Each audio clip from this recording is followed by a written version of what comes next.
Welcome to JMO with Josh and Joe. It is Tuesday, October 11th, and Joe, I think we might have a referee problem in the NFL. Might? We definitely have a referee problem in the NFL. This shit's kind of getting out of hand, right?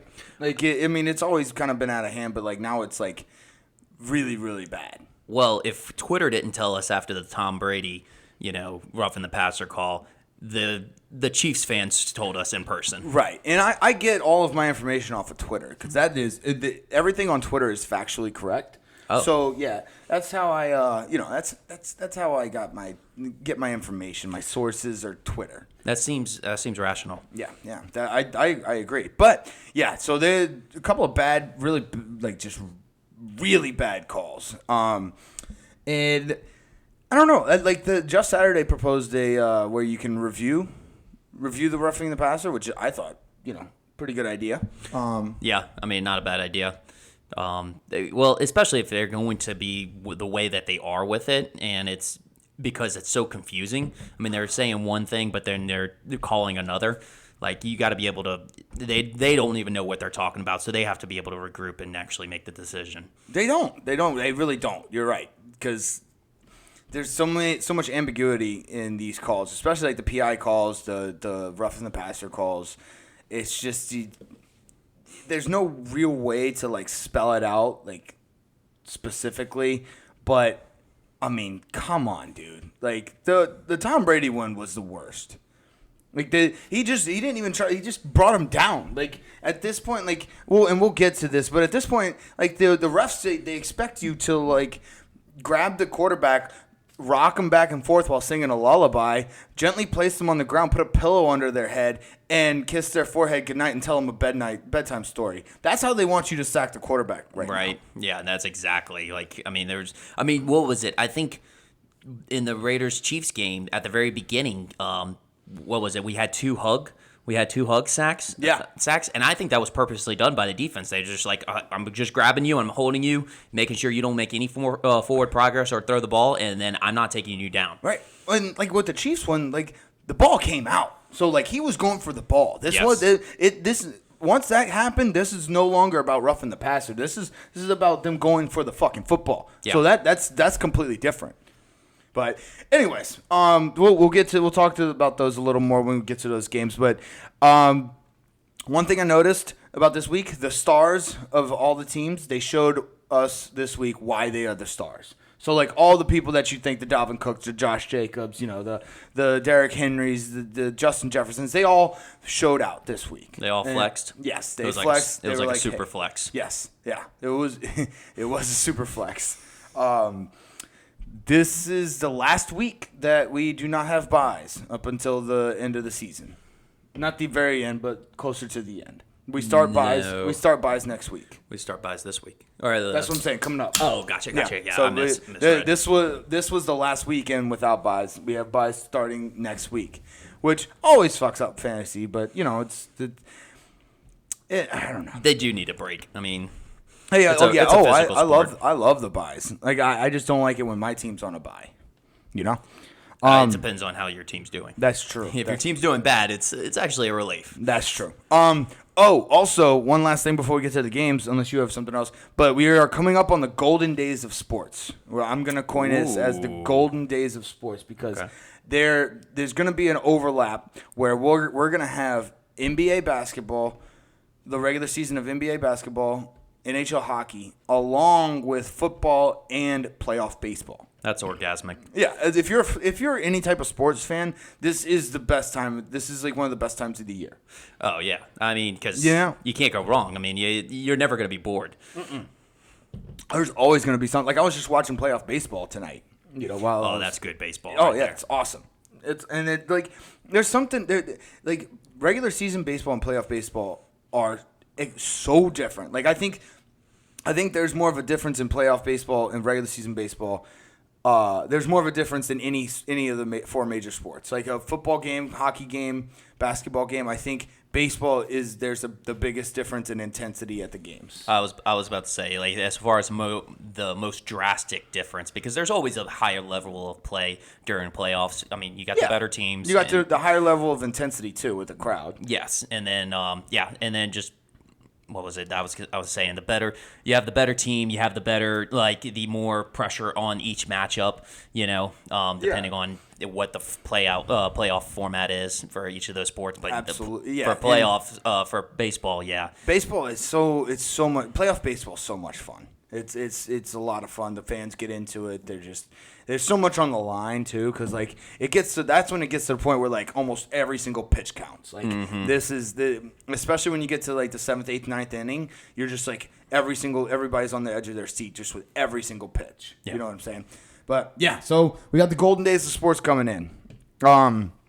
But yeah, you got anything else, and then we can get to we'll get to the football games. All right, let's get to it. Okay, we're gonna start with the Thursday night game because actually here's the thing: we had some really really good games, but we had probably the worst game I've ever seen of in the NFL. Like with the Thursday night game, Colts versus Broncos, it was 12-9 in OT. This was the worst game I've ever seen. Stop putting the Broncos in prime time. Please. Like, for the love of God. They have two more primetime games coming up. Like, two of the next 3 weeks are primetime Broncos football. They got the Monday night matchup next week. Yep. Unbelievable. Please, we should be able to flex this. This is the NFL. It's 2022. Please let us flex these fucking games. Yep. Nobody wants to watch Russ Wilson and the Broncos play anymore. You know how bad it is? Nobody wants to watch Russ Wilson and the Broncos play, not even their own fucking fans. Because it was tied going into overtime, and the Broncos fans were leaving the stadium. Yeah. And it wasn't like it was a late game. It was 9:30 in Denver, Colorado when they were leaving. Yeah. Like, it's terrible. That is awful. Like, if you're that bad, you're that bad. Your team's booing you, and nobody wants to stay and watch you play. Yeah. So yeah, I had other than that, I didn't really have anything else on this game. Yeah, no, I didn't have much either. The under's been hitting on a lot of these primetime games, especially if they're terrible matchups. I would be choosing the under every single time. We did get a nice primetime game with the Monday night game. Yes, I was Monday about to night say game was nice. If they're good matchups, then it's a little bit different. But which we had a couple of good matchups this time around with Sunday night and Monday night football. We'll discuss that. I was thinking that the NFL, because Jeff Bezos is trying to take over, I think the NFL was like trying to cuck them by giving them shitty Thursday night games. But then, as you reminded me, Thursday night games are just generally kind of suck. Bad. It's the Jaguars Titans type of games. Exactly. So. So I don't want to spend any more time on this game. All right. Colts beat the Broncos 12-9 in OT. All right, let's get to the London game because this one, Brian Daboll is awesome. He's a good coach. Like he's basically doing this with nothing. He's running like a wildcat offense half the time because he has no quarterbacks. I mean, yeah, and Daniel Jones is actually sneaky fast. Which I think, the NFL still hasn't, really accepted that he has actual speed, but he kind of does. He's got some wheels. You're right. The NFL, as a whole, all the teams, they look at Danny Dimes, and and all he is just like a suburban dad that maybe runs he's like Chad Powers. He runs a 5.440. That's what everybody thinks. But he actually is really fast. Maybe when the NFL figures it out, they'll be able to, guard him a little bit more. He won't run as much, but yeah. He's got that speed that all the other white players have, the sneaky speed. The sneaky speed, yes. Yeah. Okay, so there was this was played in London. The British cheers are awesome. Absolutely. Did you heard the cheese up your ass one? Yes. Shove the fucking cheese up your ass. Shove the fucking cheese, shove the fucking cheese, shove the fucking cheese up your ass. Okay, I think America needs to adopt that. There's a lot of things that we do that I like better than what the British do. But as far as the chants, especially in the bars, at the games, I think this is a soccer-related thing. But the British are awesome at chants. They are. And we need to adopt more of the chants. I think just a bit a medium to small crowd of people chanting the same thing is awesome. It's electric. Oh yeah. I mean, think about protests. They like we get that right. Yeah, we got the protest right, but like, and that's fine. People can protest. I don't give a shit. You can do whatever you want. But I want like people to be chanting like that, except at sports games or but it's like, more sports. Yeah. Like sports related tailgates or even like in the bar. Like when you got the whole bar singing the same song, like it gets me fired up. It gets everybody fired up. Yeah. Yeah. So we have the capability of doing it. We just need to translate it to the sports game. Exactly. Unfortunately, with this game, I had more notes on like the events outside of football, like the chant. Brian Dable's awesome. I also we had an unfortunate, or actually very fortunate for us, angle of a player getting a massage on his thigh. Yes. Was it the thigh though? We don't know. We did not have. It definitely looked like he was getting jerked off. Yes. And half his ass. This dude had cake too. He had a giant ass. Half his ass was hanging out, and it looked like he was getting jerked off. It was great. that fan was just like looking and just like he's videotaping. It's beautiful. Like, oh, this is gonna be golden. The British, man. The British.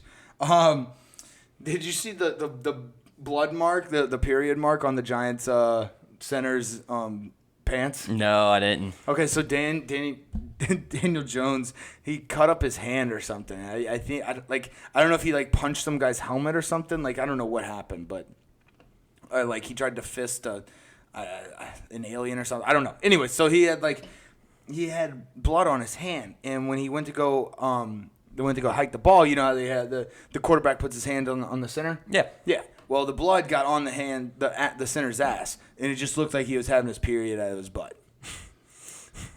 That's kind of funny, though. It is. It was hilarious. It's just like never would I ever thought I would see that. Yeah, just right. not once, never. Especially in today's NFL, like where everybody's mostly out of shotgun. Right.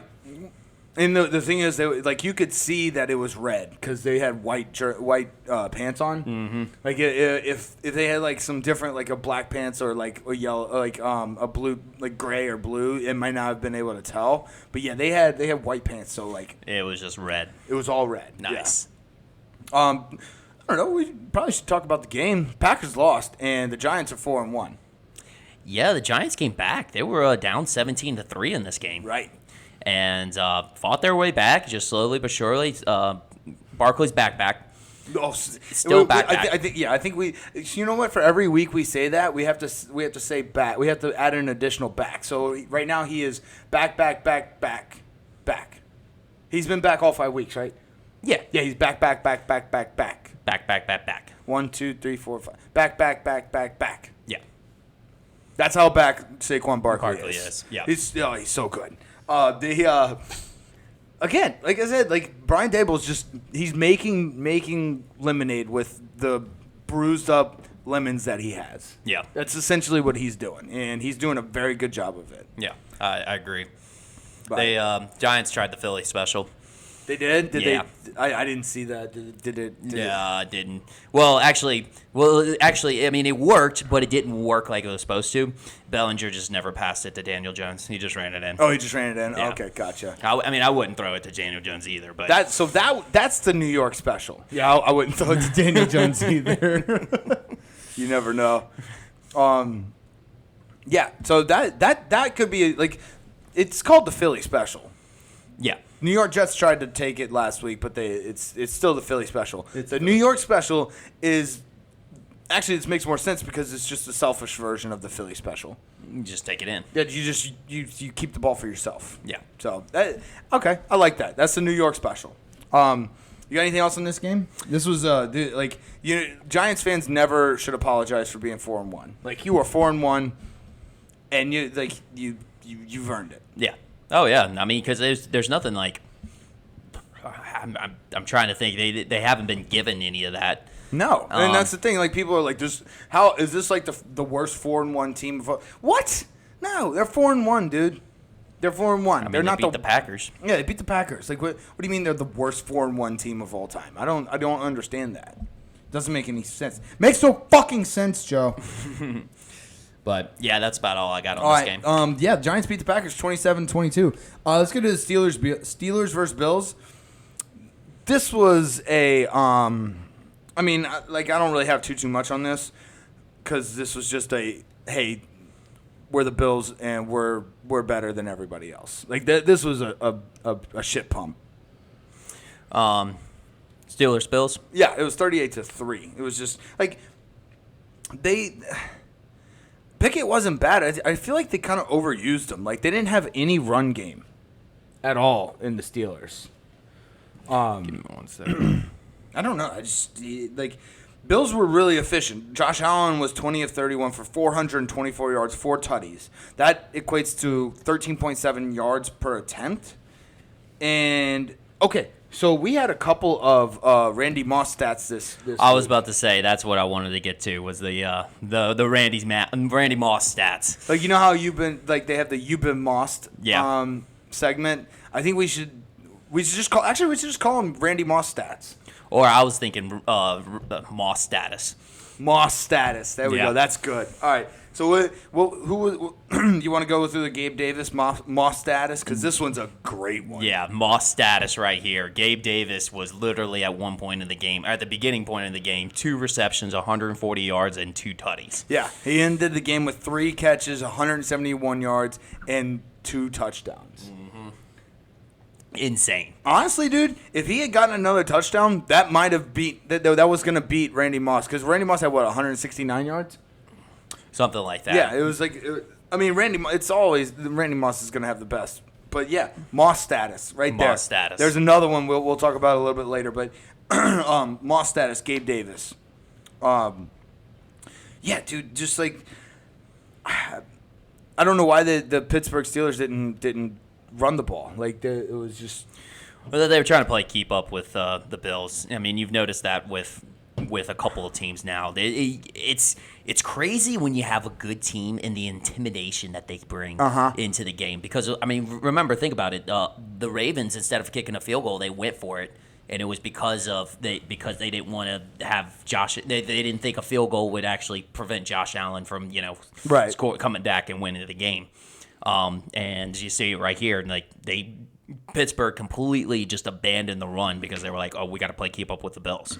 And there's only a handful of teams that can play pick up with the Bills or keep up with the Bills. Yeah, but I feel like that's the wrong approach to do it. You just got to play. You got to play a good, actually physical game, like a good running game to limit the amount of possessions. Yes, keep them off the field. Yes, keep them off the field. That's the only way you can really stop the Bills' offense. Like, it's the same with the Chiefs. Like, the only way you can really stop that offense is if you just keep them off the field. Yeah, that's it.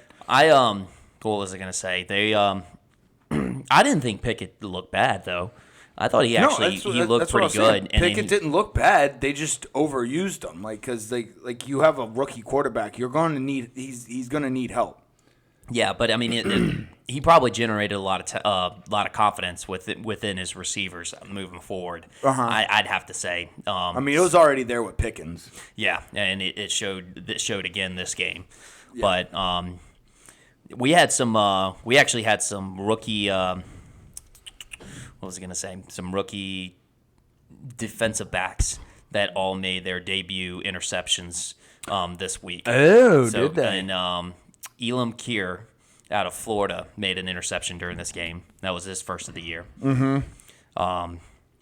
And then what was I guess the did you hear about the Christian McCaffrey rumor about the Bills trying to trade for him? Wait, the Bills are trying to trade for Christian McCaffrey? Apparently, Carolina shut it down, but that's my way of hearing the Bills reached out. Oh, that's juicy. That's because juicy. Singletary's decent. He's not he had 6 rushes for 42 yards. If you don't, it's 7 yards a carry. If you don't use him, you can't. He's not gonna be good. I like Devin Singletary. Obviously Christian McCaffrey's better, and I think he would fit in the Bills' offense a little bit better because Christian can catch. But yeah, I don't know.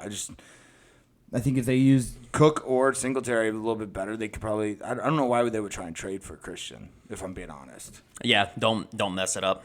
Don't mess a good thing up. If it ain't broke, don't fix it. Yeah, like I said, I didn't really have very much on this one just because it was just kind of a whoop. It was a shit pumping. Yeah. Those are kind of whoop ass. Yeah. Did you got anything else? That's about it. Okay. Next game, Chargers versus Browns. Dude, this was a good game. This was a good very game. good game. There was 5 lead changes the whole game. And I think it was just the battle of the running backs. Yep. Like Nick Chubb, Eckler, Kelly, Kareem Hunt. Yep. This was it was hard-nosed smash mouth football, and it's what you wanted. It was awesome. I did notice they had, I don't know if I was watching the highlights. They had this blitz, LA Chargers. The guy was running in. I'm talking, he like Troy Polamalu that thing where he timed it just perfectly. Mm-hmm. And he was running full speed. This guy for Cleveland, the offensive line, whoever the left tackle is, he picked it up. He picked it up. Like he absorbed the hit and like it pushed him back like 5 yards, but he stayed on him. And this guy was coming in full speed, hot and heavy. Yeah. I was like, hell yeah, that fired me up, got my juices going. They got the big bad uglies over there in Cleveland. I mean, hey, there's definitely been some big holes. I mean, don't get me wrong, Chubb's a great running back, but they've been doing a good job on the run offense. Yeah, just like your mom. Gigantic gaping holes. When you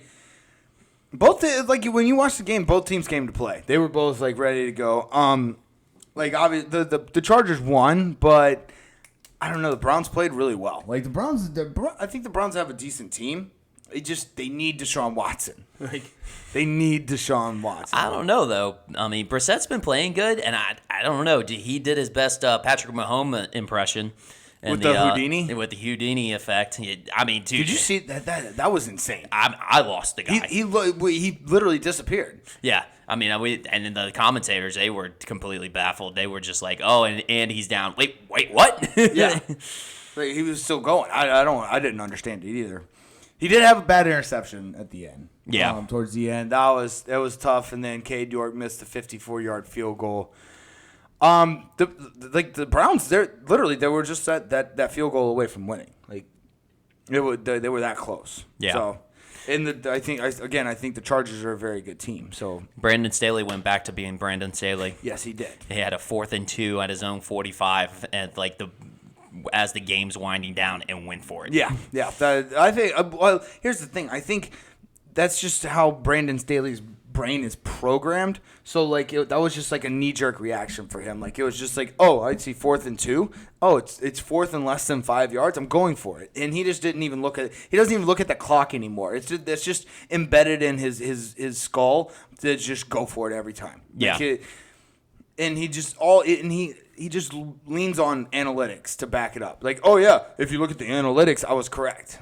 Brandon Staley, you can't go for it every single time on 4th down. I feel like that's the biggest excuse now for coaches. Oh yeah, it's huge fall on. It's well, the analytics said, and it's oh, it's not on my shoulders anymore. It was the analytics that I had to go for it. Yeah, and here's the thing, most of us mere mortals, with our normal brains, we don't go look up the stats. If someone says analytics says so, especially some of that caliber, we're going to believe them. We're not going to it's oh yeah, Justin Herbert threw this amount of yards for the first time since 1984 with that completion percentage. Nobody's going to go look that up. You can say that shit and I'll believe you. I don't give a shit.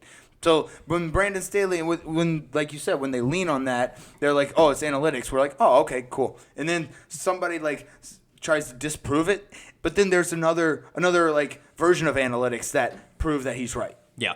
So you can manipulate all the analytics you want, and you'll end up being right. Yeah. Because if you just add in this factor, take out this factor, then yeah, okay, Brandon Staley's right. You should go for it on 4th down every single time, as long as it's 4th and 5 or below. Analytics is the new scapegoat. It is. It's the new scapegoat. It's I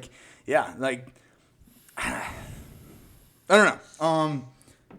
I don't necessarily agree with it all the time because we'll talk about it later with the Raiders game.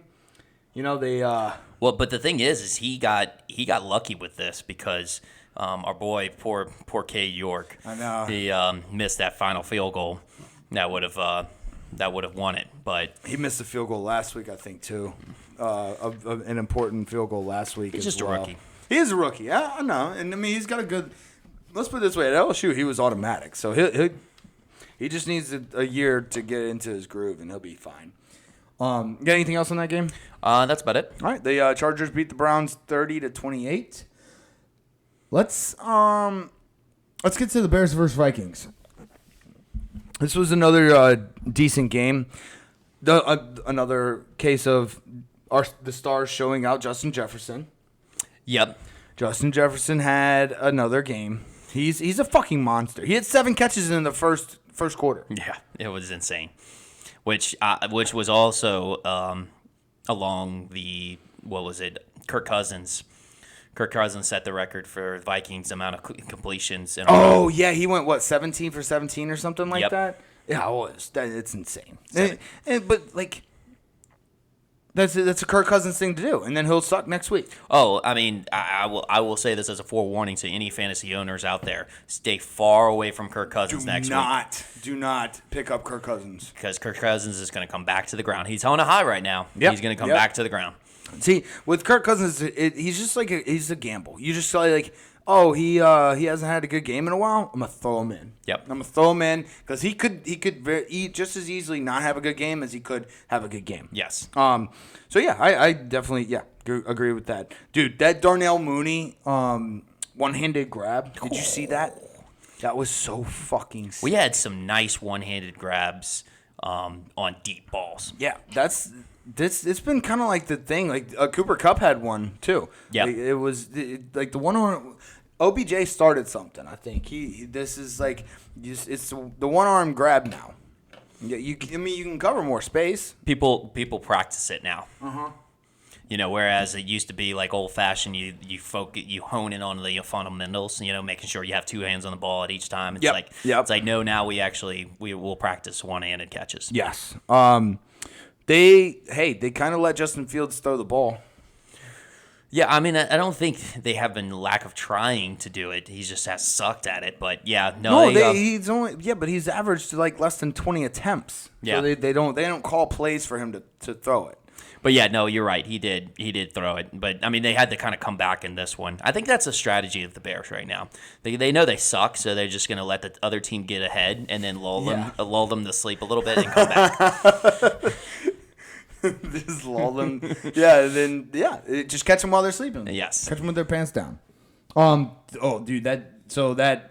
Cousins actually, or not Cousins, Fields should have had more. Like, Pettis dropped 2, like, decent balls. Like, they were right in Pettis' hand. Yep. And he should have grabbed them. So, like, Fields should have had more. Like, this isn't all on, again, this is the same with the interceptions. I think the completion percentage is not an accurate depiction, nor the interceptions are an accurate depiction of how good the quarterback did, because it should be an ERA type of situation, like with baseball. This should be an earned catch attempt or earned pass attempt, and they should do like earned interceptions and unearned interceptions. Like, because there are some passes that the receivers, they're in their fucking hands and they drop it, and that hurts the quarterback. That doesn't hurt the receiver. Like, you can see the attempts, the attempts that they had to the receiver versus the catches, or targets to the receiver versus the catches. That doesn't go against the receiver. Then people don't look at that. They look at the completion percentage for the quarterback. Yeah. Yep. So like I really do think we should like analytics needs to step it up and do earned and unearned completion percentages, because that's earned and unearned interceptions. Leave it up to Bezos and Amazon. They'll probably do it with next gen stats. I'm down with that. Actually, let's propose that. We'll propose. We'll have our people call Bezos' people, because we definitely talk to them and stuff. You think he'll give us a percentage a little bit? He better. I mean, increase value in it. I mean, we got to get it. We got to get some stake in that. Yeah, we demonstrated value. Yes, demonstrated value. You got anything else? Yeah, let's talk about the ending of this game. Oh, the strip. Yes, dude. What's his name? Dantzler. Yeah, Dantzler. He basically said, "Little boy." Yeah, I mean, he was like, game over. Yeah, that's it. I want this game. This is my game. You are just a participant. That's it. I own. I think that was to Pettis too, and he actually caught that one. No, he caught it. I don't know if it was Pettis. I don't know. Or not, it wasn't Pettis. I can't wasn't. remember who it was, but they caught the ball and they were running, and Dantzler just hit him and just grabbed the ball. He just like absolutely said, ripped it. He's like, "This is mine now. I'm stealing this from you." I mean, it wasn't even really much of a fight. It was literally he just grabbed the ball and just ran. That's it. Started running the other direction. Yeah. I don't know what that was. That was weird, but It reminded me of like Honey Badger back in college Yeah, at LSU, dude. like how he would just rip the ball out. They just took what he wanted. Yeah. He don't give a fuck. Don't give a fuck. You got anything else? That's about it. Okay. Yeah, the Bears lose to the Vikings 22-29. I think that was just a product of two average teams. But I'm also anti-Vikings, so let's see. Let's get to the Patriots-Lions. This one, I don't want to spend too much time on this one unless you do. Cuz this was just honestly, the Patriots in their red jerseys, I think they look better. I think they are better in their red jerseys. I can attest to that. I think so. We'll have to get some stats on that, but to prove us or not. And just, No. I have stats, and I'm just gonna say it. The Patriots have the best winning percentage in the red jerseys than they do in any other jersey. Okay. Well, and that's the thing. It's analytics, so no one's gonna look it up to prove you wrong. Exactly. No, like. I could be right. I could be wrong. I don't even know. But yeah, no one's going to look it up. Yeah. So yeah, but actually I did. You know what? I do know. In the red jerseys, which is why I'm wearing my red shirt. In the red jerseys, the Patriots have a better winning percentage than any other jersey color. So there you go. That combination is the winning combination for the Patriots fans. It would be. It's so the Lions to have the number 1 ranked offense and then get shut out.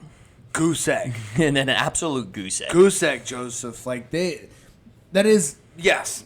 It's like they build their fans up. They have to let their fans down. So like the higher they climb, the harder the fall type situation. Yeah. It's inevitable. They're going to let their fans down. It's just like how bad is it going to be this time? But you know what's funny is that they are actually 1-4, so they actually do suck, but they actually feel like they're actually good. Right. That's such a tease. It's such a tease.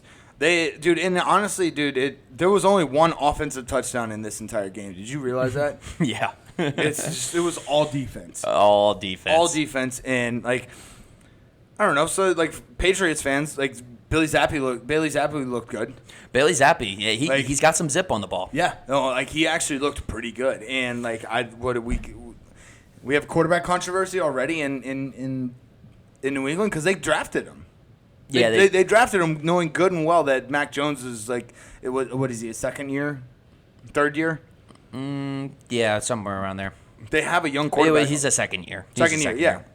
They already had a young quarterback. They drafted Bailey Zappi, so maybe they saw something in Bailey Zappi, or maybe they didn't like what they saw in Mac Jones. I don't know. It just seems like they might have a quarterback situation brewing in New England. I would have to venture to say that Belichick just likes good backup quarterbacks. Because he has had some good backup quarterbacks in the past. I mean, he had Jimmy Garoppolo, Ryan Mallett, Matt Castle. Yep. So he's always. Brady was behind Drew Bledsoe. Yep. That's how. I mean, well, granted, Drew Bledsoe got hurt, but yeah, I think Belichick game plans better for his backup quarterbacks than he does his actual starters. Tom Brady was just a freak. Yeah, Tom Brady was a freak because he actually jumped the other quarterback that was ahead of him. He was third on the chart at the beginning of the season. I mean, look how he did with Matt Castle in what, 2008? Yeah, yep. In 2008 when Tom Brady got hurt. For the whole season, For the whole season, yeah. I mean, Matt Castle did amazing. So, yeah, I think Belichick just likes backup quarterbacks better, which makes sense because he picks up all the backup wide receivers and makes them studs. So, it was a cool uniform game. The red jerseys for the Patriots and the gray for the Detroit Lions, they meshed pretty well. Yep. I liked it. Let's see. I think Dan Campbell's addicted to going for it on fourth down. He went 0-6. I know. But he's just like a gambling junkie. He like doubles down. He's like, I'm gonna get it this time. I'm gonna get it this time. You know, like when you go through a cold streak on gambling and you just keep doubling down and trying to like say, I'll make this up. I'll make this up. I'll make this up. That's basically what Dan Campbell did this entire game. He's like the opposite of Brandon Staley. Like Brandon Staley is gonna actually do it based off of analytics, whereas like he just does it off of feeling. Like, I'm gonna get this now. Yeah. You're right. He gets pumped up. He gets like a hard on whenever he gets.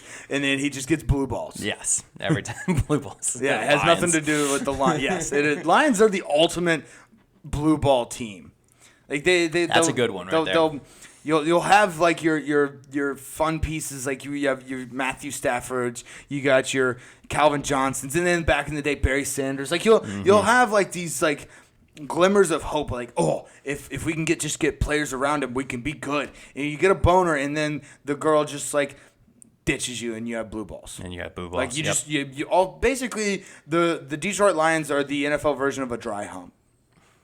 Makes sense, right? Yeah. It's I mean, Jamal Williams was the one that actually showed us, with his touchdown celebration.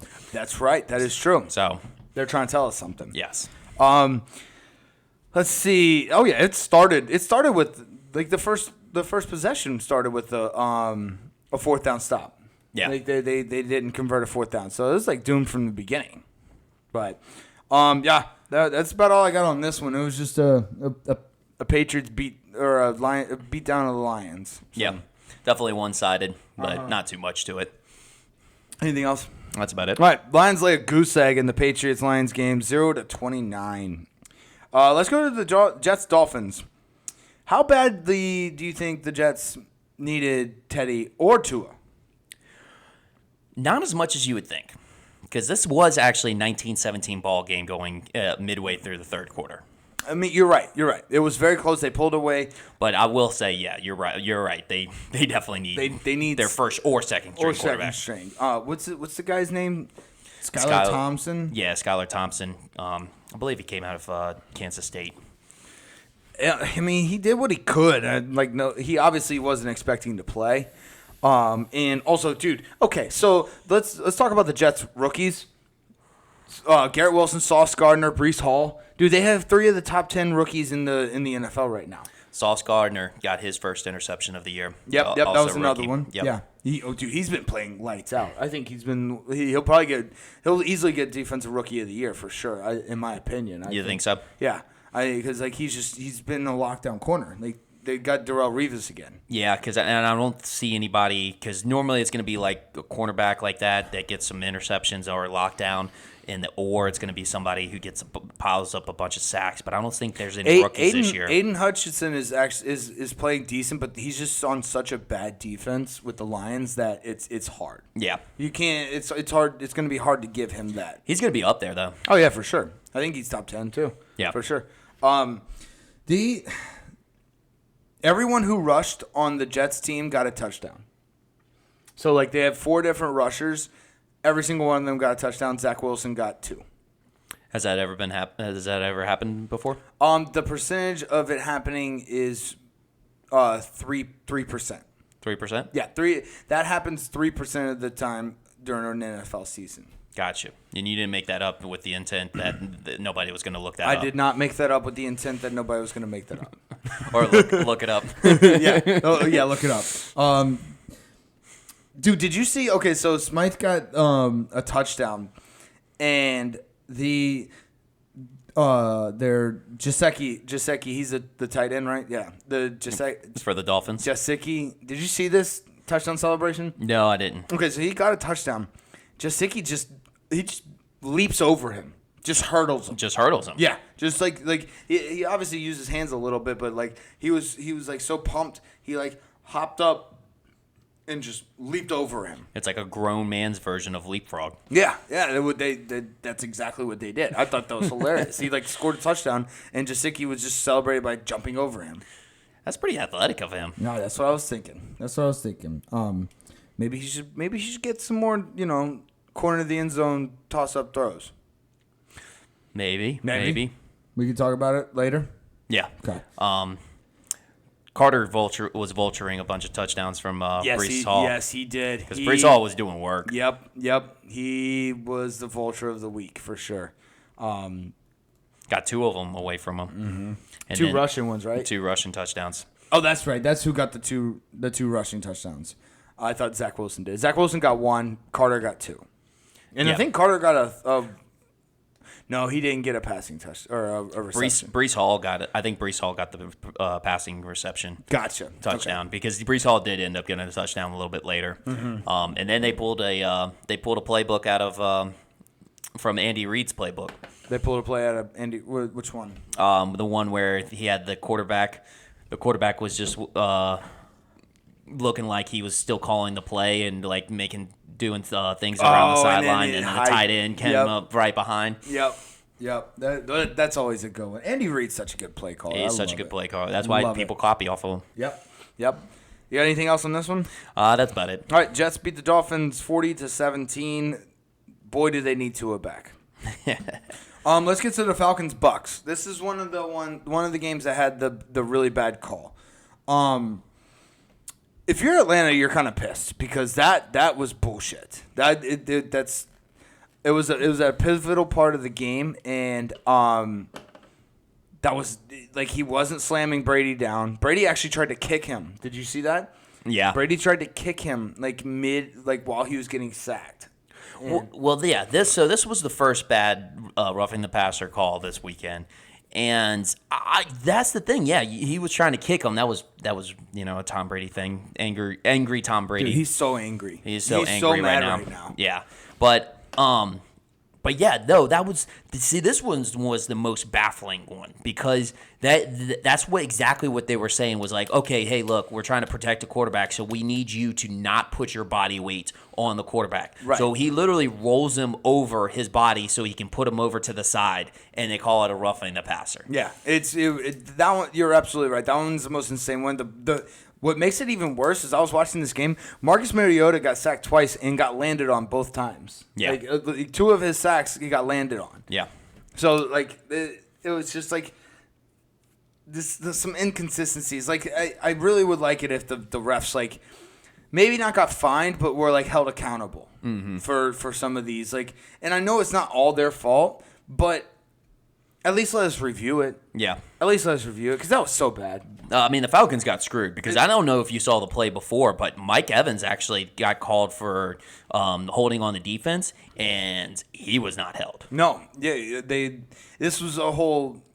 I mean, this is great for all the conspiracy theorists out there because this is exactly what they want. And this is It's gold. like NFL rigged to the max. Yeah. And again, like I don't know, I think you're on the same boat as me. I can't, in good conscience, watch an NFL game if I think it's rigged. I just won't be able to enjoy the game. Well, and see, that's the thing. While WWE is entertaining, but like I still am watching it and be like, this is all scripted. It's all scripted. And here's the thing, honestly, because like they're open about it being descriptive, I can kind of enjoy it a little more. A little bit more, yes. Because I go into it with a different mentality. If I go into the mentality with like, oh, this is rigged, but I don't actually know that it's rigged, then that fucks with my brain. Yeah. It starts taking all the little little parts of my brain and just tying it in stupid fucking knots, and then I can't think straight. Yeah. Because it's all twisted and turned. Yeah. So me personally, I have to convince myself. Like I watch these games convinced that it's not rigged. Yeah. But these NFL rigged people, there are a lot of them all over Twitter. They just love the NFL rigged stuff. So I can't do that. But dude, Marcus Mariota's got legs. He's got legs. I mean, he's always had legs. I know, but like they are put on full display now. Yeah.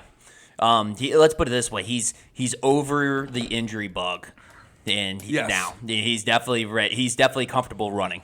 Yes, he is. He's like, because I don't remember him doing this that much when he was at Hawaii in college. He ran a decent bit. Oregon? Oregon, that's right. He ran a decent bit in Oregon, but no, he ran a good bit in Oregon. And like, but I'm talking about like so in the NFL, I don't remember like for the Raiders. Well, no, you're right. In the NFL, he didn't run as much. Yeah. So that's why this just seems surprising to me that he's running so much in Atlanta. That's why it just seems different. Lamar Jackson brought running quarterbacks back. Yes. Lamar Jackson did bring running quarterbacks back because Jalen Hurts now is the beneficiary. And Jalen Hurts, Kyler Murray. Yeah. Yep. Justin Fields.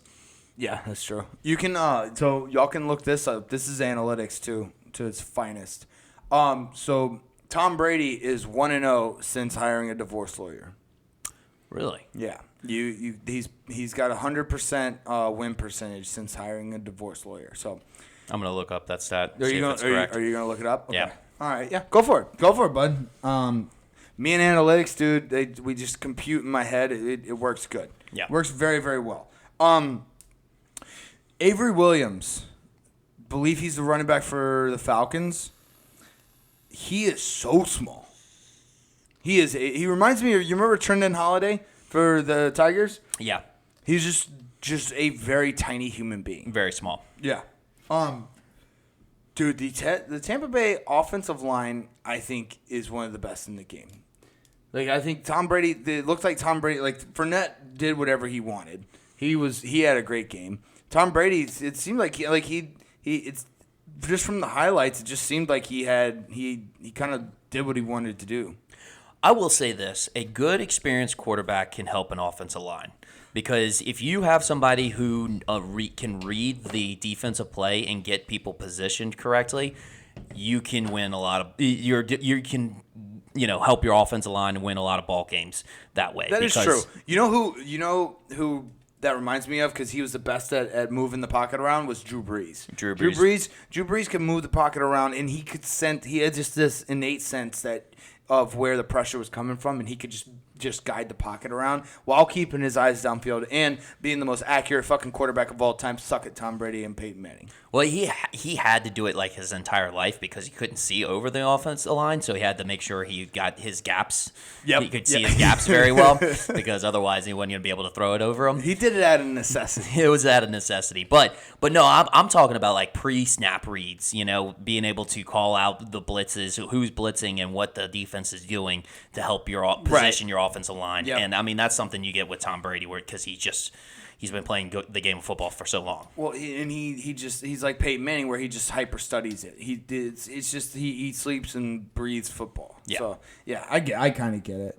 I didn't actually watch this game, but I have a why go for two on my notes. Do you remember that one?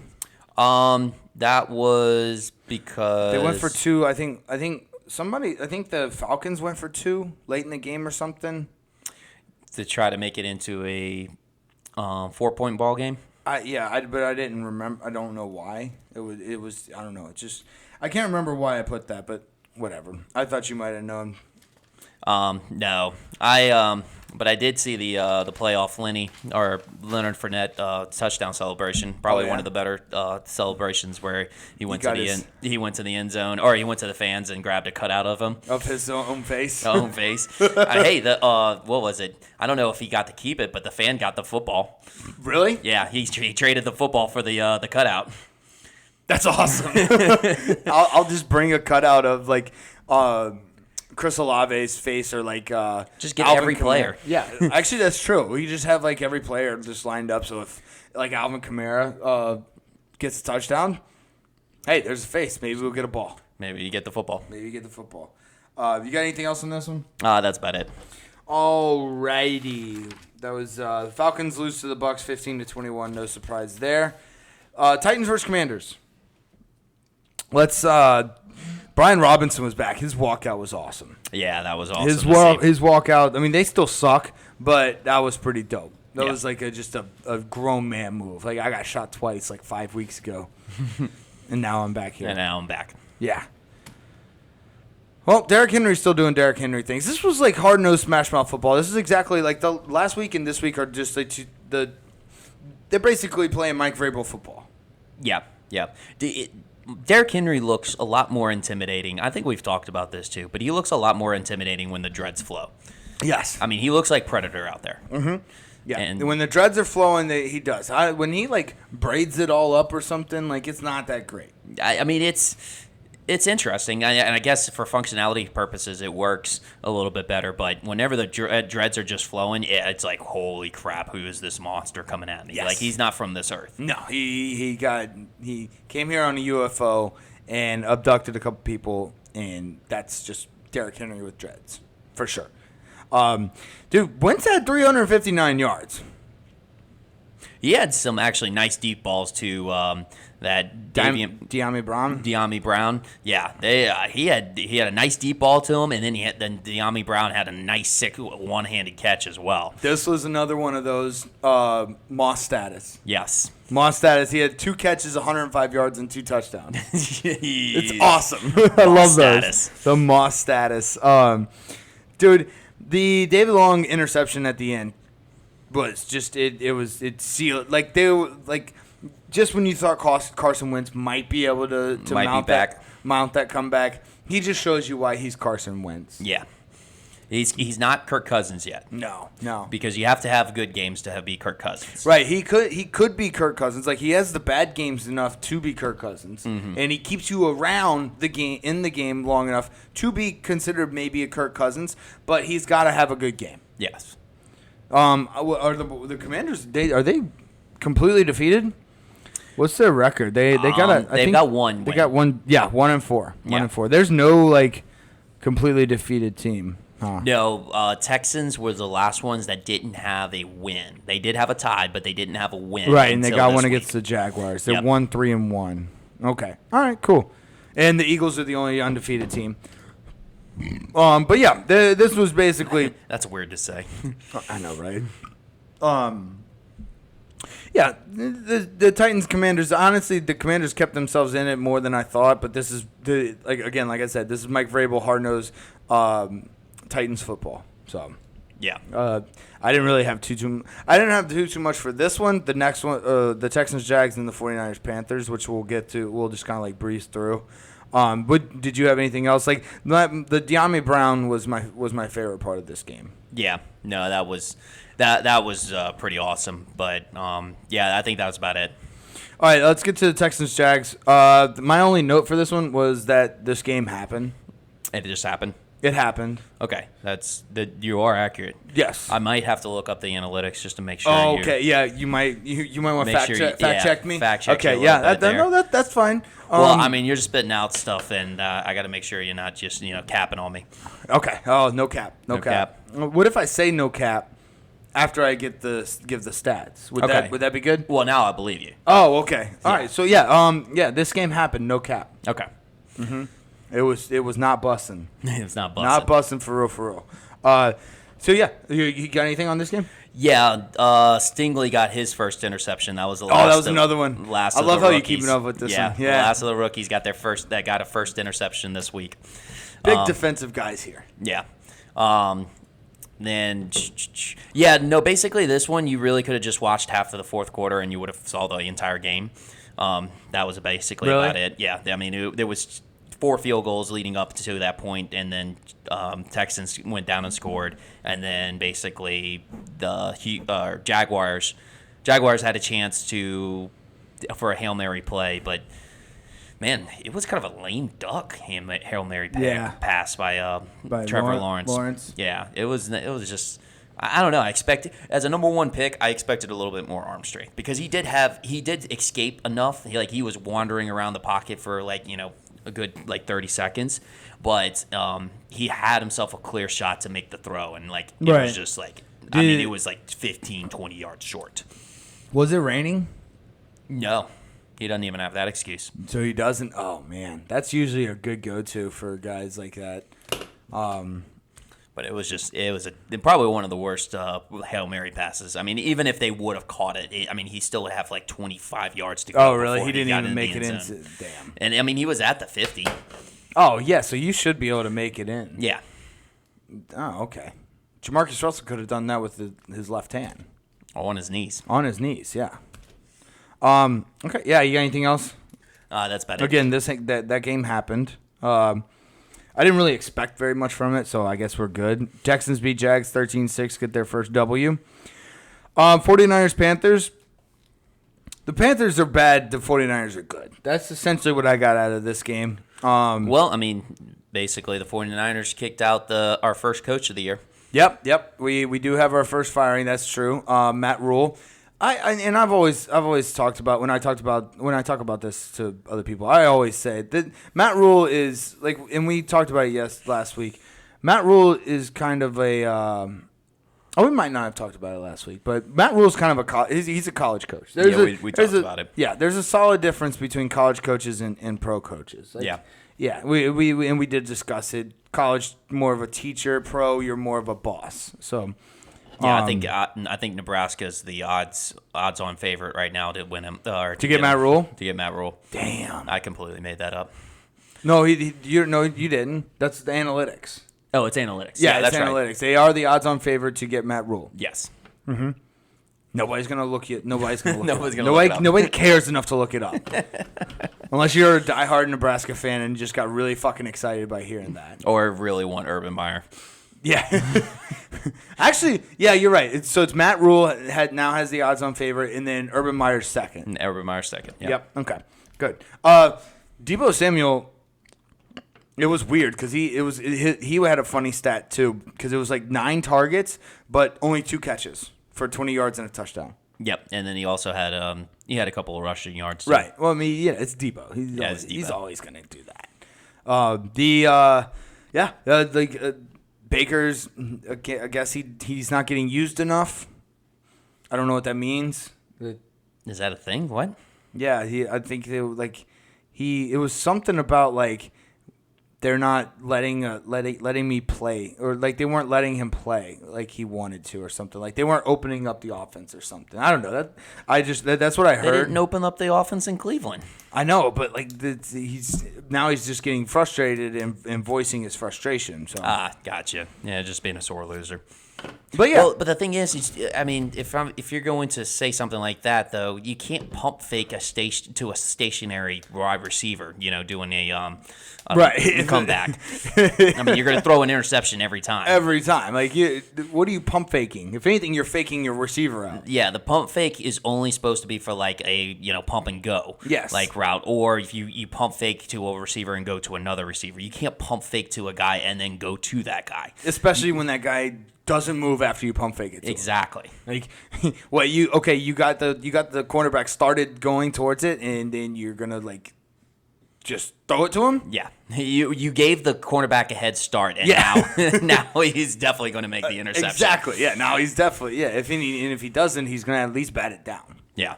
No, it was Carolina. You could tell Rule was on the way out. There was so many missed tackles. Like Carolina was just not up for this game. Very undisciplined. Yeah. Yeah. It was just, you could tell what was the overall demeanor in the building. Right.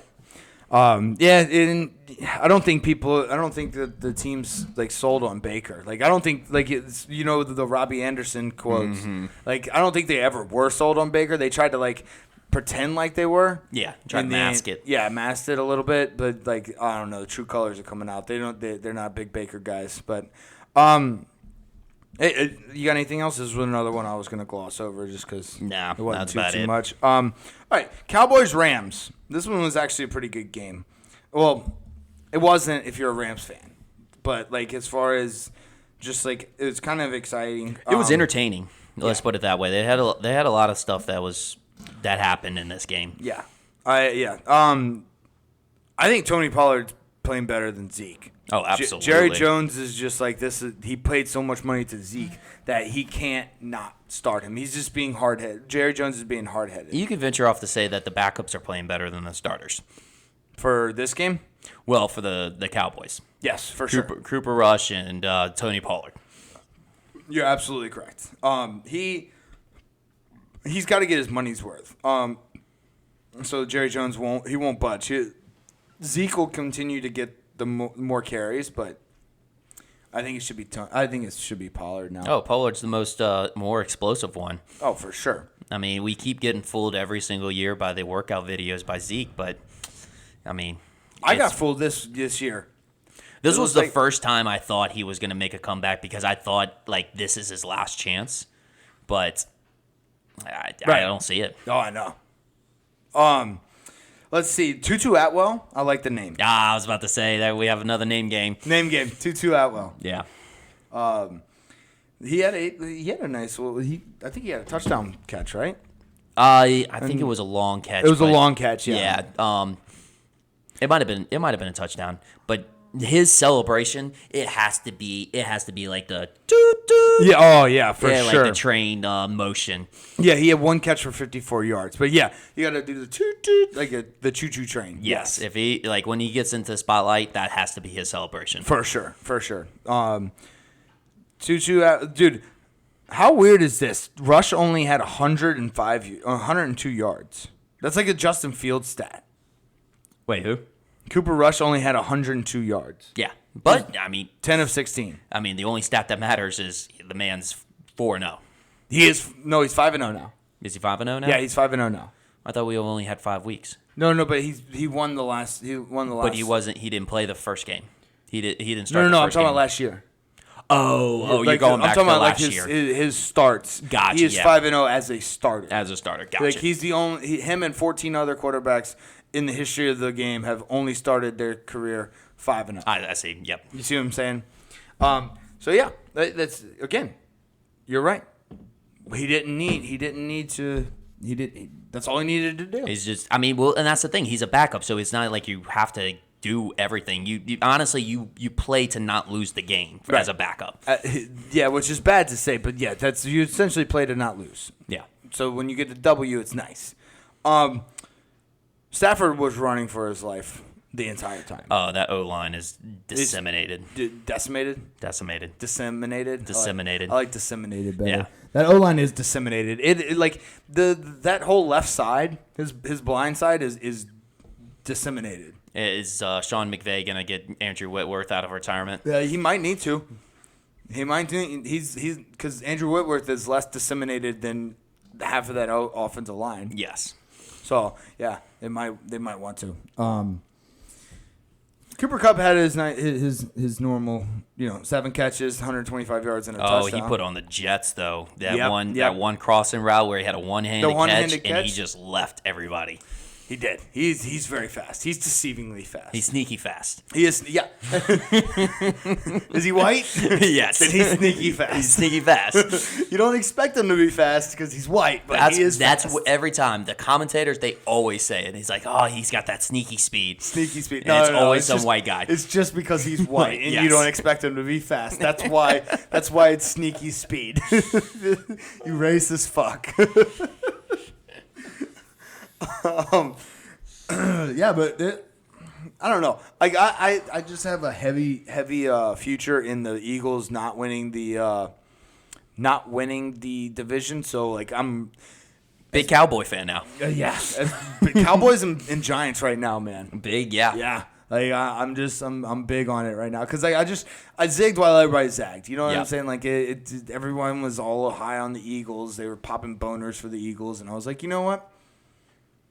I'll take all 3 of the other teams. Yeah. And I had people that bet me, and I was like, all right, cool, done, shake. Nice. But yeah, you got anything else on this game? Yeah, why did Aaron Donald consider retiring? I didn't know he considered retiring. Yeah, he considered retiring during the offseason.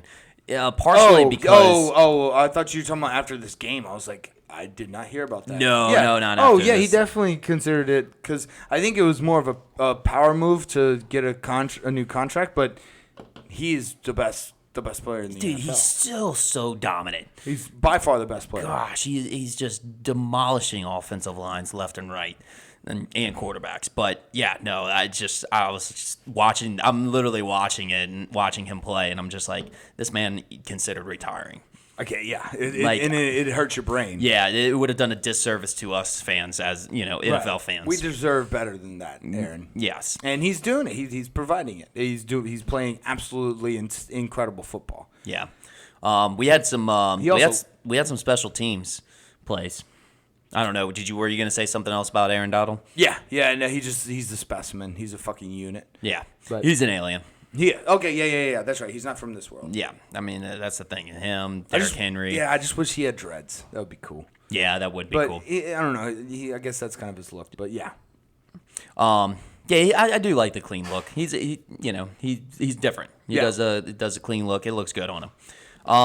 But yeah, no. Back to we had some special teams, so we had a blocked punt. Yep. I don't know if you saw the big man just lay out for that punt. Just went it was awesome. Yeah, just seeing a man really going cool, like big man like him, defensive line yes. that's just going straight horizontal. That was awesome. And then the Rams got back and they did a fake punt. Yep. Dixon did a nice Hecker impression, and He threw it right Yeah. last minute. Yeah, I remember that. That was pretty good. It was a nice throw. yeah, I mean you have to scale it back down to punters, but Yeah. that was actually pretty good for a punter. Right. Yeah. Exactly. I mean, you're not gonna look at that and be like, oh yeah, that's a Drew Brees, Tom Brady throw. No, it's not. But for that punter, pretty good. That was pretty good. I do like how special teams is getting more involved in the highlight reels. I was about to say, I feel like this year has started off very hot with a lot of special team highlights. And bad highlights and good highlights. Yes, like both. it's both. Well, I guess there's good highlights and bad highlights for every highlight. Depending on how you look at it. It's perspective. It's perspective. Objectively speaking, they've been awesome. Yeah, and we'll see a bad one here in a little bit when we talk about the Saints-Seahawks game. But yeah. I think that's about all I'm I here got for on it. this. I think some the special teams highlights are some of the best highlights Oh, dude, it's exciting for sure. It's like they're special or something. Who knows? Maybe we'll check the analytics on that one. Okay, I'll check it. Cool. All right, are they special? Oh, you got anything else on this one? That's it. All right, Cowboys beat the Rams 22-10. Let's see, we got a couple more games. The Eagles versus Cardinals. This was a good game. If I had known that Kyler Murray came in wearing what he wore, I would have put $1 trillion on the Eagles to win. The Eagles money line, easy peasy. He looked like Hillary Clinton. Yes. What the fuck was that? Yeah, that was. I don't know. I don't know. Your colors aren't even green. Yeah, and I like the other guy that was walking with him. I forgot who it was, but actually had a pretty obnoxious outfit as well. But he got overshadowed by Kyler Murray, big time. That's not even the colors sucked. I mean, unless you were a Seattle guy, and then it's just he went to the worst tailor of all time. Yeah, why would you wear not your team colors? That's what I'm saying. But it's not even that. Okay, I understood if he wore a gray. Yeah. Or something like a neutral color or something like that. But this is light fucking green. This is clearly Seattle colors. Yeah, and the thing is, it would have been a lot more appropriate if you wore black. They had a blackout uniforms. Yeah. Go with the theme. Go with what the game is. You don't be totally out of touch. He looked so small in those black jerseys. Yeah, he did. He looked so small. I mean, you look smaller in black, and he looks small. He looks very. That's one of those jerseys. He does not want to. He doesn't. Maybe that's why he wore the green suit. He's like, hey, look, I'm a big guy. I'm a big guy, but I'm gonna look really small in this black because black covers everything. But he was more like, I'm a big guy. Look at me, I got a green suit. Look, mommy, how you like it? It's like those Gridiron Heights cartoons that they do on Bleacher Report. Oh yeah, those are funny. I don't know if you've watched those, but yeah, those are funny. But they especially the small quarterbacks or the rookie quarterbacks, they got the high pitched voice. Yep. Yeah, so it was just a weird choice. I don't understand it. Let's see. Oh, one thing I noticed. J.J. Watt is still in the league. Yes, he still plays. I figured that out today. Okay. He's on the Cardinals. Yeah, not as explosive as he used to be, but he's there for a couple of plays. Yeah, he had a I think he had a he had a highlight. I think it was It was a tackle for loss or something. It wasn't a sack, but he did have one that was a pressure that made Kyler Murray throw it out of bounds. Right. So I mean, yeah. So he's still in the league. That's one of those things. Did you? I know you had some. I was gonna say it, but I know you had something about the kicker. This one as far as the missing the field goal. No, I meant as far as his name. Oh, yeah. Yeah, dude. The comment, you knew the commentator had this one lined up because, like, immediately when he missed that first field goal, he was like, "And the kick by right went far right." I'm like, "Good gosh." Yep. And then he had that was good. And then Dicker the kicker. Oh, Dicker the kicker. Oh, yeah. Wait, what was I talking about? You I were was talking about a this- different game. I was talking about a different game. Yeah. No, this one was Dicker the kicker. Oh, yeah. Dicker the kicker. Yeah, They had that one lined up. But yeah, the right one was, I think it was a different game. But yeah, that was I know the what you- Chiefs. I know what Chiefs you- Raiders. Chiefs Raiders, yeah. I went ahead of myself. It's okay. Pre-ejaculated. But yeah, Dicker. It's just premature ejaculation, man. The fucking Lions dry hump, man. You actually came, though, so it's good. Yeah, I got something out of it. You got something out of it. Now you go. No blue balls. Yeah. Just weird dry hump orgasm. Yeah, Dicker the kicker. That was fun. So that Kyler Murray slide at the end, that was unfortunate because he thought he got because they could easily ran at least 3 more plays. He thought he got a first down, so so it ended up being 4th down whenever he spiked it. Yeah. That sucked. Yeah. That sucked. That was good, and that's just like a situation where he's trying to hurry up and shit, so he's not looking. So he's the only thing he knows is spike the ball. Yeah. So it's tough. Yeah, and that's the thing. Maybe a little bit more of a heads-up play leans forward and tries to get that first down. Yeah, but it's hard to So it's like when you start the slide or something. So it is. He was past the first down marker when he was done with the slide, but I guess he started the slide a yard before. So it's tough. I fell for the guy. He's like a little kid. Poor guy. Yep. What else you got on this? We had another special teams play, a fake punt by Arizona. Oh yeah. Yeah, and they converted it. That was more of the just traditional run fake punt play. Yep. But it was good. The Eagles, when they scored their first touchdown, they had a new formation. I don't know if you noticed. It was a I formation, but with 3 running backs / fullbacks in the backfield, like all straight up in the line. I believe it was. So it was the Hurts was under center, and then they had 3 all lined up behind him. Oh. Yeah. What did they do? They just did a QB sneak. And just had those guys just file suit and push Jalen Hurts. That's not a bad idea, actually, because the pushing of the pile is actually the main thing that helps it go forward. I think that's pretty good. A pretty good job. Yeah, no, it's. I mean, I really like to call it like the big dick formation. The big dick formation. Yeah. Nice. Yeah, a little big dick energy coming from Eagles on that one. But yeah, and then you just everybody follows through behind them and just piles them in. Penetrates the penetrates the defense. Got it with that big dick formation. Yes. All right. Cool. Gotcha. I like it. Yeah, well, they should do that more often. If you're 4th and 1, big dick formation, penetrate the defense, get the first down. Yeah, and you got 3, not 2, not 1. You got 3 people behind you pushing you back, and pushing you in. Yep. Definitely, you got anything else? Is Kingsbury the next coach to go? Do you think so? I mean, well, given his past, he always starts off hot, and they're not starting off hot. Well, what if he ends hot? Because if he ends hot, then that means he's figured it out. Then he's figured it out, yeah. Right, you want to be hot going into the playoffs. Yep. So, I guess it's TBD. TBD. To be determined. We don't know yet. Yeah. So, that is something we should keep an eye on, though. Yeah, that's it. Now that definitely he's on. The seat's getting warm. Yeah, and especially now that the coaching firing has broken loose with Matt Rule. Yep. So the other dominoes could fall now. Yep. Nobody's safe. Nobody's safe. But yeah.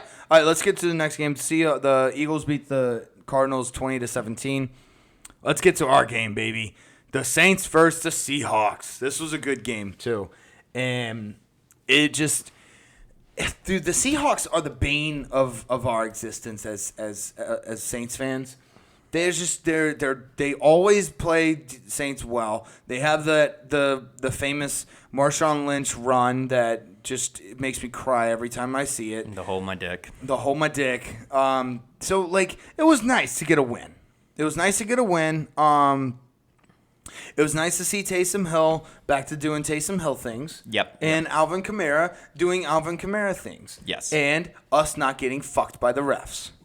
That was a nice one. Yes, that was nice. It was good to see that. Everything coming together, just like old times. Yep, just like old times. It's fun. And Andy Dalton's a serviceable quarterback. He's playing not to lose. Like he's doing what he can to not lose. That's with the job of a backup right there. Boom, and we won. So I just hope Chris Olave is good because you saw that he got knocked out. Yeah, he ended the call got reversed. So good job by Dennis Allen. Yeah. Throwing the challenge flag because he caught it.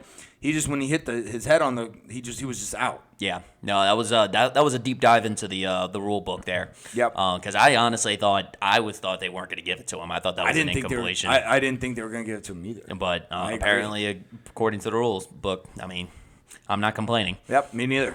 Works for me. It ended up being a 7-point difference. So yeah.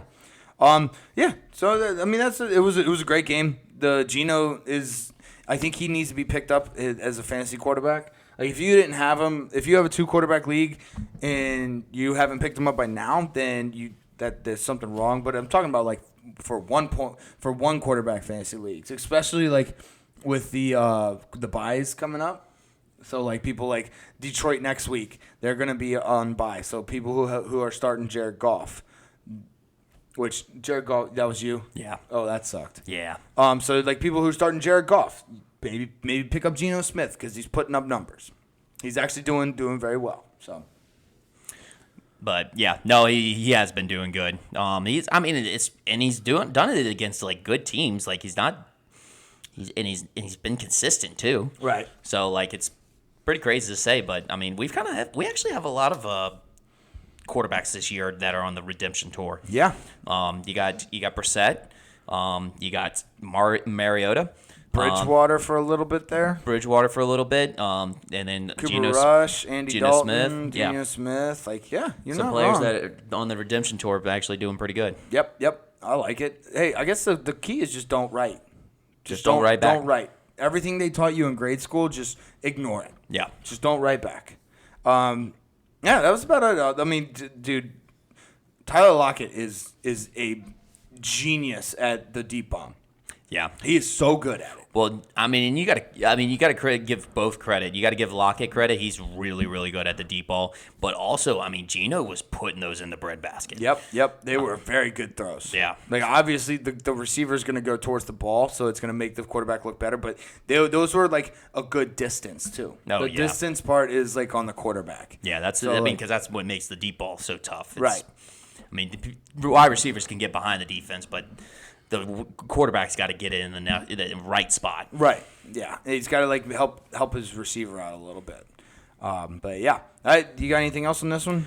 Yeah. Terrible fake punt. Yes. Terrible fake punt. Which the thing was, I don't know if that was actually intended to be a fake punt. I don't think so. Because the play before was intended to be a fake punt, but they did a false start and they backed him up 5 yards. And then they were supposed to not do a fake punt, but he thought he saw a hole. And that actually I think that was a game changer right there. Yeah. Because that set us up right into the red zone. Yep. So, I guess they would think it's horrible, but we thought it was good. Yeah. But that's the thing. You can't do a fake punt right after you already attempted a fake punt. Because they already went through the play, it looking like they did a different fake punt play, but they already did a fake punt, so it's they were looking to do a fake punt. Yeah, that's what we're looking for. That's the only thing we're looking for now. Yeah. No, I agree. That was a bad call. Yeah, another special teams thing. Another special teams play. Yeah. What else you got? I can't believe Will Lutz and Justin Tucker were on the same team. Those are two really good When was that? Oh, that's actually how the Saints got Will Lutz. Because they had Justin Tucker and John Harbaugh called Sean Payton. He's like, hey, I got this really good kicker on the practice squad. We kind of want to see him actually do well, but we have Justin Tucker, and we're not going to get rid of him at all. So he's like, all right, well, I'll pick him up then, and that's how we got Will Lutz. Dude, Will Lutz is so fucking good. And he's so good. So good. Just like he makes a 54-yard field goal just look easy. Well, he did a 56 this Right, game. yeah. And then he almost made 2 60-yarders. The last week, yeah. Yeah. Yeah. I mean, like, you ask your kicker to make 2 60-plus yard field goals, like that's, and he misses one of them. You can't. That's not Will Lutz's fault. No. That's not. It's like, and he did what he could do. Like, Yep. in the second one was the double doink. Yep, the double doink, which had the distance. It did. Oh yeah. Oh man. So like when you know how like certain channels are doing that. Oh, would have been good by 61. Mm-hmm. I don't like that. I don't like that because now I'm just like that's what I think the field goal was. Like, oh, he made a 64-yard field goal. No. It was 56, but it could have been made by 64. It could have and then been. it just fucks me up. Yeah. Because now I think it's a 64-yard field goal. Right. So let's stop that. Let's if you want to do it, just put it off to the side, not like cover up the actual distance with the projected distance. Yeah. You know what I'm saying? Yep. Just a simple, maybe food for thought. Anything else? That's about it. Let's who dat go Saints beat the Seahawks 39-32. Who dat? Bengals Ravens. Honestly, this is exactly what I expected from two AFC North teams. Oh yeah, absolutely. It's just hard-nosed smash mouth football, and that's why you watch the AFC North. And even though it was a 1917 game, it didn't suck. It didn't suck. You're right. It wasn't like those other primetime games, like Thursday night game. Like it didn't like suck. It was actually a really good ball game, and all the way down to the end. Yep. Dude, it was crazy because Lamar had Justin Tucker's awesome. I want to say that first. Yeah. Lamar just keeps having these Lamar Jackson games. Yes. Like there's just a lot of rush yards, very little pass yards, and 90% of them are to Mark Andrews. Yes. That's essentially what it is. He's like, I don't need much, coach. I just give me a tight end and let me run the ball a little bit. I'm good. That's it. Lamar Jackson just does Lamar Jackson things. It works out. Speaking of tight ends, Hayden Hurst had a phenomenal stretch out into the end zone. Yep. I don't know if you remember that. Yep. That was the touchdown play that he had actually really cool celebration. So I don't know if people don't remember, he used to play for Baltimore Ravens a little bit back in the day. Hayden Hurst, yeah. Yeah, he was drafted by Baltimore Ravens pretty early on, I think in the first round, I want to say. Mm-hmm. And but yeah, whenever he scored that touchdown, he went to the crowd and just all gave them all a wave and like, hey, I'm back. Hey, what's up? Hello, motherfucker. I'm not writing back, but I'm waving. This was a field goal off. Like it was basically McPherson and Tucker just trying to outduel each other. Yeah. Which is awesome. Like if you're a big kicker guy like we are, we're big kicker guys. You saw that PAT that went over the top of the goalpost. Had a lot of people questioning the rule book a little bit. Well, they can't review that, right? If it goes over the goalpost, they can't review it. They can't review the call on the field. Yeah. Yeah. But if it's over the goalpost, like it was a good that according to the rule book, but it had people checking it. Oh, they looked up that, not analytics. Okay. Yeah. Rule changes. Got it. Analytics, nobody looks it up. No. Okay. Joe Burrow is still being rushed. Like he did. The Bengals just haven't figured out their offensive lineman issues. Yeah. I don't know what's going on with it, but like it's just like he's being hurried every single time. Well, he does hold on to the ball a little bit longer than most quarterbacks, but then again, I like they could do something. Yeah, I mean it's tough. It's tough to get a chemistry down with 4 new linemen. I mean, most times you have a solid line that you'll exchange like 1 or 2 players every now and then, but like 4 people in the offensial line, you got to get some chemistry. And they actually did. Absolutely. They did show that stat where it was like, I want to say they had 11 sacks in the first 2 games, and then the next 2 games after that they had 3. So they have been like getting some things straightened up, but Ravens is a good defense though. Yeah. Yep. They had 11, though. Yeah, they did. Because he was like Burrow was on pace to like be sacked like 4 or 100 times. Yeah, it was by the end of the season. It was wild. Yeah, that's basically what I had. This is exactly what I expected. Yeah, this one and the Monday night game was exactly what I expected from both these teams. Yep. We had an all LSU play one time. Where Joe Burrow threw it to Patrick Queen. Well, Joe Burrow was trying to get it to Jamar Chase, and then Patrick Queen intercepted it. Gotcha. Yeah. Nice. That's all. That feels good. All LSU play. No, I love that. And Lyle Collins was blocking on the offensive line. Yes. So, yeah, it was all LSU play. NFLSU. You got anything else on this one? That's about it. Okay. All right, let's get to the Raiders-Chiefs. The Bengals lost to the Ravens 17-19. Again, this one, the Raiders-Chiefs, exactly how I thought it was going to go. High scoring, over hit for sure. It was a shootout exactly like I wanted. Do you want to hear this Kelsey stat? Mm-hmm. He had 8 targets. He had 7 catches, 25 yards, and 4 touchdowns. 25 yards. 25 yards with 4 tutties. Jeez, on Pete. Half of his catches, more than half of his catches were touchdowns. Like I almost want to put that up as Moss status, but like you can't because it's like you want it to be like 3 catches for an absurd amount of yards in the touchdowns. Yeah, it would be okay. So if this was 4 catches for 25 yards and 4 touchdowns, that would be Moss status. Yes, that would be almost Moss status. You need more yards, but 4 catches, 4 tutties, that's impressive. That would have been yeah.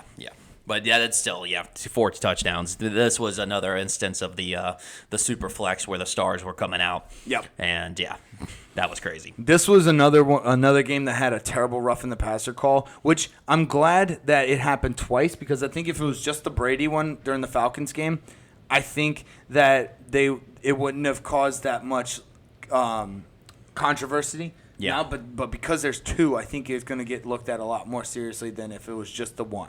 Well, both of them were very bad. Yeah, and then the Kansas City Chiefs fans actually let the whole NFL world know. They finally know what it's like to be on a Saints fan. Yeah, well, I'm just saying the amount of boos. I mean, they were booing into the third quarter. Yeah, I mean they definitely by the completely by the end of the half or towards for the rest of that first half they were completely booing. Just the only booing time they cheered was actually when they made that field goal. Yep.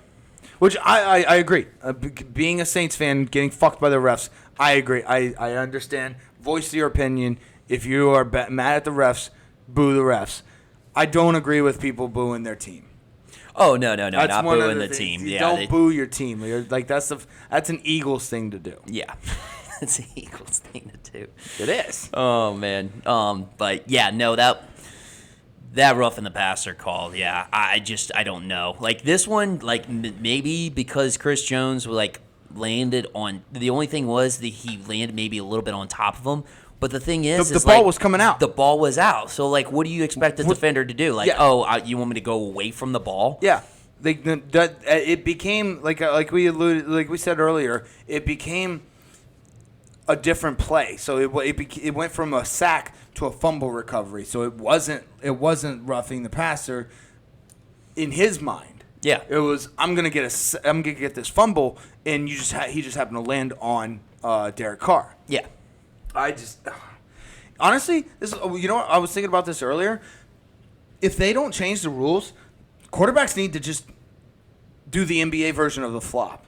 Just directly go under. Try and land underneath them. Yeah. And when they are down, don't get up. Stay there for a little bit. This is terrible. Act hurt. Yes, this is terrible to say, and I hate that I'm saying this, but if they're gonna keep doing this shit. Then do like the NBA does. The flopping works. There's a reason why they flop, and that's the reason why they had to make a rule against flopping.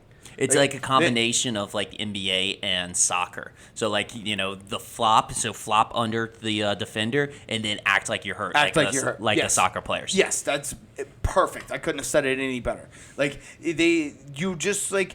You act hurt because they'll throw the flag afterwards even when they see you on the ground. When you see you hurting on the ground, yes. Yeah. And again, I hate that I'm saying this, but I do think that if they do that, the reason why I'm saying that they should do this, and I hate that I'm saying that, but I think they should do this because if they don't get the rule changed, then we're gonna need something for them to get the rule changed. And if they start flopping, then the rule will get changed. Yep. Because you can't have that shit in the NFL. No. So. That's this one thing I was thinking about. Maybe quarterbacks could do. They could sell it a little better. Mm-hmm. On a better note, Josh Jacobs is running like a man on a mission. Yes, he is. The man needs to be fed. Yes, Feed Josh Jacobs. He's a hungry man.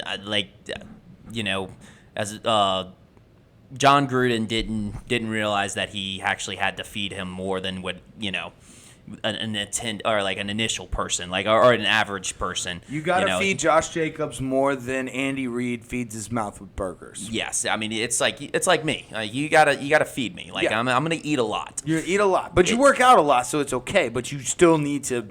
You gotta eat. Well, that's balance. Balance, yes. That's balance. So, yes. and that's the life's thing. all about balance. It's all about balance. So, but Josh Jacobs, you got to feed him. He's a hungry man. Yep, I agree. This is another that we talked about. We talked briefly about this earlier, but kick the extra point. At least have it tied because you lost. You fucking lost. Yeah. Yeah. What are the Raiders? I don't know what the analytics are doing here, but you kind of lost. The analytics just lost the Raiders the game. Yeah. Analytics lost the Raiders the game. Yeah. Because if they had kicked the extra point, it could have been tied, and they still could have won. Analytics fucked the Raiders today, or yesterday. Yeah. No, you're right. I mean, they lost by 1 point. Yeah. Although they did get a defensive holding on a field goal. I don't know how that happens. Yeah, that's weird. Because if you're trying to block the field goal, why would you be holding somebody? Why on God's green earth would you be holding? That was a head scratcher. I saw that. Because I gave them a first down and they end up going down and scoring. Right. That was a head scratcher. That was definitely the NFL rigged Twitter jumped on that, but yeah. I don't know. The only other thing I had on this game, other than it was a great game and I enjoyed it, the Chiefs cleats, they got to change colors, man. They all look like flags. They're yellow, and they all look like flags. And it just messes. At the beginning of the game, it was okay. The first quarter, I was okay with it. But it started to wear on my brain. Because, every time, you cringe every time you see a sketchy play because you're like, oh, don't throw the flag, don't throw the flag. That one, it looks like flags are thrown on every single play. So somebody walks into the screen after a play's done. Yes. Then it's like, oh shoot, there's a flag. Yes, but then I'm like, oh, it's not a flag. So it's this roller coaster of emotions all game, or it's like a moving flag. Yeah, and I don't like it. And you get freaked out. I don't like it. I just don't. I don't want that. It's gonna make me die early. So. Chiefs have to wear white cleats. Yeah. But you got anything else on this one? That's about it. Okay. Let's get to some college football. The Raiders lose to the Chiefs 29-30. Let's do a little college football here real quick. You got some games you wanted to talk about? Let's go ahead and rip the Band-Aid off. Let's go ahead and do this. I know if you know anything about us, we're giant LSU fans. So let's just go ahead and fucking get this out of the way. LSU got pummeled. That was, and it didn't help that because Joe and I we went to the game, and we happened to be with our friends who are ginormous Volunteer fans. Yeah. Huge Vols guys. I swear, if I have to hear a goddamn version of Rocky Top one more fucking time, I think I might just blow up a car. Yeah, I heard from other fans that was the most annoying band, I guess, anthem or whatever you want to call it. It's their song. It's their song, but there's 7 fucking renditions of it, 7 versions of this stupid goddamn song, and I just heard it. I'm just sitting there in the car, and there was traffic, and I'm just listening to these assholes play fucking Rocky Top, and I just want to I wanted to punch my ears. I wanted to punch my ears so that I couldn't hear anymore. I would have gone deaf. I would have gone deaf for just temporary. I don't want to go deaf all the time, but temporarily I would have gone deaf just so that I didn't have to hear that again. Are you sure you didn't die and get and go to purgatory for a short time and then and got resuscitated later? I might have gone to purgatory. Yeah, because it wasn't quite hell. Yeah, it was actually close to hell. Bad traffic. That bad plan. Traffic and just stuck with Tennessee fans after we get our asses kicked. It was close to. It was purgatory. All right, we'll call it purgatory because I don't want to call it hell. Hell would have been Well, you came back from it. Yes, I came back from it. That's true. Hell would have been them and Alabama fans, one playing Rocky Top and the other playing Dixieland Delight. all at the same time. Yeah. That would have been hell. But so I guess I went through purgatory. But it was. I mean, it was, there were friends I knew. We knew in college. It was fun. It was a good time. It was a good time. The game sucked, dude. The game was over within when the opposing team scores within the first 11 seconds of the game, it's over. Yeah, like we muffed the kickoff and then they were in the end zone. Yeah, I'm gonna chalk this all up to the TV scheduling. That should not have been 11 o'clock game. No. That's why we lost. Yes. Okay, I agree. Yep. So yeah, Tennessee, you didn't win. No. They they they didn't win. No, they didn't win. They got lucky. Okay. We lost to the poor TV scheduling. Mm-hmm. Because it's in Central Time. We get there. Those game starts at 11 a.m. And if you know anything about South Louisiana, that's a hot game. That's hot. Even if you're in October, it doesn't matter. Yes. Like they have people boat and go wakeboarding and wake surfing in October. This is prime. Like we haven't even gotten to prime golf weather in South Louisiana yet. Yeah. Like this is still too hot for golf. We get to November. That's when prime golf weather starts. That's how hot it gets in Louisiana at this time. Like especially like when you go from 11 o'clock till a 3 o'clock game. That's the hottest. I got sunburn. Like we got fucking sunburn. Yeah, I mean, I think you could probably still see it on my face a little bit. Yeah, definitely my knees. Yep, same. And the poor people we were with, they had pasty white skin, and they were just they were burnt to shit. But hey, when your team wins 40-13, it's okay. Oh, you don't feel it. There you go. I got a trifecta. I had the Tennessee fans playing Rocky Top. I had a traffic and a sunburn. So and I had to pee. Maybe you did go to hell. You were burning a little bit. And that's true. And I had to pee. So that was like a quadruple effect or whatever you want to call it. Mm-hmm. I got quad fucked. Yep. But yeah. Anyways, so that game happened and it wasn't great. It sucked. We got fucked by the TV scheduling. So yeah. We lost to ESPN. We lost to ESPN. Nothing to do with the Volunteers. No credit to the other team. All right. Oh, man. What games do you want to get to? Let's get to the Red River rivalry. Yeah, because that was crazy. Oklahoma is booty. Oklahoma is booty sauce. They are booty sauce. They are like the brown streak that runs down your leg when you accidentally think a fart is going to be a fart and it isn't a fart. Yeah. That's what Oklahoma is. Yeah, right now. it was 49-0, and then Texas is a different team with Quinn Ewers. Yes, they are 100% a different team. I mean, what was it, 21? Obviously, if you have your starting quarterback, you're going to be a different team. But. Yeah, but they're like a lot different. Yeah. I mean, 21-31, 289 yards, 4 touchdowns. Yep. I mean, that was, and then that helped Bijan Robinson get a little pressure off of him. He had 130 yards, 2 touchdowns. So yeah, they're a completely different team. I mean, you got to think they might have beat Alabama if they still had him. Yep, you're right. During that game. Yep, I agree. That was yeah. It's tough if you're an Oklahoma fan. Like Lincoln Riley was that. He was that guy. He was that guy. Now he's not. Now he's not on your team. And you're about to get to the SEC in 2 or 3 years. Good luck. Good luck. What's the next game you want to get to? We could talk about Georgia reestablishing themselves. Okay, so yeah, they basically reminded us of why they have a top 2 ranking. Yes. They're very good. Like we doubted them for a little bit because of the Missouri game and the Kent State game, but they're 42-10 against an Auburn team. That's dominant. Yeah, that's dominant. That's exactly what that's not even what you were supposed to do. Like it was supposed to be like a 30-14 game. Mm-hmm. It was a 42-10 game. You dominated. That's what the good teams do. It's Brian Harson's time got to be ticking. Yep. It's got to be ticking. I'm surprised he's made it this long. I am too. I'm not gonna lie. I am too. Like especially like you lost to LSU, losing to just you gave up a 17-point lead to lose to LSU. To LSU, and yeah. So I mean, his seat's getting warm. It's getting warm. It's definitely warm. It's just, I don't know if it's hot yet. I think it's hot. You think it's hot? I think it's fuego. We'll go with fuego. I like fuego. Fuego. Yeah, so Georgia's still really good. They just reminded us. Ohio State, Michigan State is speaking of seat getting warm. Is Mel Tucker's seat getting warm?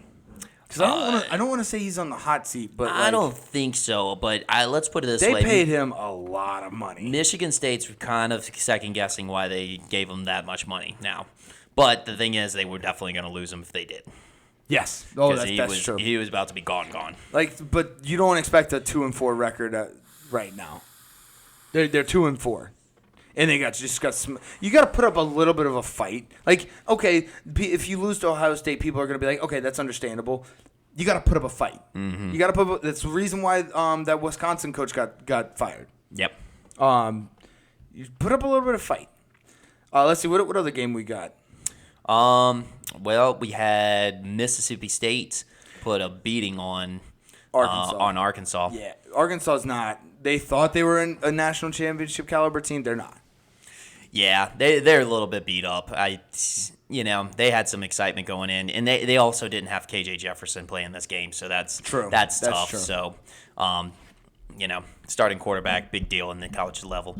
But that was beat down. Let me see. They had the Kansas TCU game. That was a good game. That was a great game. Yep. It was part of that the Big 12 lineup. The Big 12 games, the lineup featured all like ranked teams except for the Texas-Oklahoma game. Right. Which is weird. I know, right? Isn't these like the two top teams in the Big 12? Yeah. Who would have thought that? Right. Maybe Baylor? I don't know what Baylor's at. Oh wait, Oklahoma State. I forgot. Oklahoma State. Mike Gundy's got them playing. Yeah, he's got them playing some good ball right now. They I wouldn't say put a whooping on Texas Tech because they gave up 31 points, but that's a classic Big 12 move. Yeah. Like it's not. There's just like, hey, we scored more points. Like, yeah, okay, that's true. You did score more points than them, but you did give up a lot of points. But the good thing about the Big 12 offenses is they can always go toe to toe. Yeah. They're always going to score. So we gave up 31 points. It's okay. We scored 41. Yeah. So it doesn't really like Georgia giving up 22 to Kent State is way more alarming, obviously. But then a Big 12 team giving up 30 plus points is not a big deal because they scored more than that. They really emphasize the point that, or the part that in the rules where it says the person with the most points wins. Yes. The person who scores the most points at the end of the game will win. Yeah. So.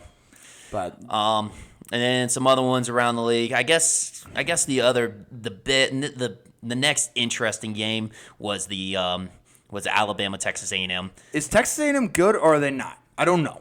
They just get up for Alabama. They get up for Alabama. Okay, yeah. Because honestly they should have. They had a chance to win that one. Dude, why was the spread -24 for Alabama? Why was it that much? That's insane. I mean, when you lose to Appalachian State and Mississippi, and you get thumped by Mississippi State. That's true. Yeah. So, but Alabama doesn't have a state in their name, so it was a little bit closer. Oh, okay. If they were called Alabama State, it would have. Oh, they would have. Yeah, Alabama State would just drum like Texas A&M. Oh, gotcha. Okay. Well, so I'm just gonna put. Oh yeah, Louisiana State. Yeah. I'm not even gonna say university. I'm just gonna say We're gonna be LS. We're gonna be LS. LS for that week. Yeah. And it's going to go into 7 overtimes because that's exactly what it does every fucking time. Right. But yeah. Anything else? That's about it. That wraps up college football. Alrighty then. We will. That's all we got for today. We'll see y'all next week. Love y'all. Later.